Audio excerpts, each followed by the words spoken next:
इस T20 season my team 11 पर रोज खेलो और जीतो करोड़ों में। Download the My Team 11 app now.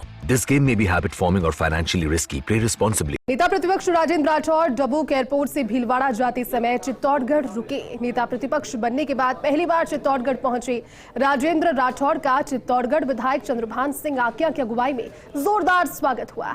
इस दौरान सहयोगी पीके अग्रवाल ने नेता प्रतिपक्ष राजेंद्र राठौड़ से की खास बातचीत। नेता प्रतिपक्ष राजेंद्र राठौड़ आज चित्तौड़गढ़ में है और निश्चित तौर पर कल जिस प्रकार से दिल्ली गए थे, नेताओं से बात की, आलाकमान से बात की और बात की है तो खाली बधाई और आभार थोड़ी ना जताया होगा, राजनीतिक बातें भी होंगी। चुनाव इसी साल होना है। देखिए, जब कभी भी कोई कार्यकर्ता को कोई दायित्व मिलता है और दायित्व एक उम्मीद के साथ दिया जाता है आलाकमान के द्वारा, शीर्ष नेतृत्व के द्वारा कि बेहतर और बेहतरी से काम करेंगे, तो धन्यवाद देना एक संस्कार की बात है। मैं धन्यवाद देने गया, शुभकामनाएं मिली और ये भी संदेश मिला कि अब आने वाले चुनावी साल के अंदर हम डबल इंजन की सरकार राजस्थान में लेकर आएँ। इसके लिए सब कार्यकर्ता समरसता से एक जगह होकर और इस भ्रष्ट सरकार को हटाएं।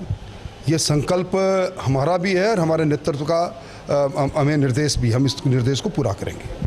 गुलाब चंद कटारिया नेता प्रतिपक्ष थे, उनका कितना बड़ा कद था। निश्चित तौर पर जब वो राजभवन गए उसके बाद से न सिर्फ एक सीट खाली हुई, 2 सीटें खाली हो गई। मेवाड़ से कद्दावर नेता कम हुआ, दूसरा विधानसभा से नेता प्रतिपक्ष। दोनों को बढ़ने के लिए राजेंद्र राठौड़ और सीपी जोशी को लगाया गया। क्या लगता है 1 पे 11? देखिए, गुलाब चंद जी कटारिया का कई दशकों से राजस्थान की राजनीति में जिस प्रकार का योगदान रहा और एक बड़े से बड़े पद पर रहकर भी उन्होंने साधारण कार्यकर्ता के रूप में काम किया, वो हमारे आदर्श थे। प्रतिपक्ष के नेता के रूप में उन्होंने जब अपने काम को प्रारंभ किया तब उनके सामने आदर्श थे जिसके बारे में वो अक्सर कहा करते थे आदरणीय भैरव सिंह जी शेखावत, जिन्होंने इसी पद को सुशोभित किया। विरासत के अंदर ये काम मिला है। उनकी ऊंचाइयों तक पहुंचने की इस छोटे कार्यकर्ता में हिम्मत नहीं, पर फिर भी उनके रास्ते पर चलने की कोशिश करेंगे।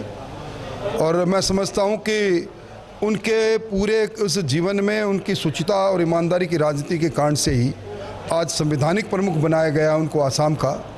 ये उनकी सम्मान की बात है। और सीपी जोशी जी अपने एक कुशल संगठनकर्ता के रूप में और एक तेज़ तरार और दबंग नेता के रूप में उनकी पहचान थी। निश्चित तौर पर जब उनको ये काम मिला है इस पूरे प्रदेश में भारतीय जनता पार्टी की अगुवाई करने के लिए, तो चित्तौड़ के लिए सौभाग्य की बात है, गर्व की बात है ही। पर मैं उम्मीद करता हूं कि जिस सौम्यता का स्वभाव लिए हुए वो है, पूरी पार्टी उनके साथ चलकर जिस लक्ष्य के साथ वो आगे बढ़ रहे हैं उस लक्ष्य के अंदर सीपी जोशी और राजेंद्र राठौड़ 1 और 1 11 यानी 1 और 1 11 और साथ में सतीश पूनिया 111 होकर हम काम करेंगे। तो ये थे नेता प्रतिपक्ष राजेंद्र राठौड़। निश्चित तौर पर साफ शब्दों में कहा है कि जिस तरह से हम नियुक्तियां हुई हैं, चाहे सीपी जोशी की नियुक्ति हो, चाहे मेरी नियुक्ति हो, चाहे सतीश पूनिया की नियुक्ति हो, 111 नहीं बल्कि 111 बनकर काम करेंगे। और दूसरा, उन्होंने कांग्रेस पर भी जमकर तंज कसे हैं। कैमरा पर्सन चंद्रेश जैन के साथ PK Agrawal, first India news, Chittorgarh.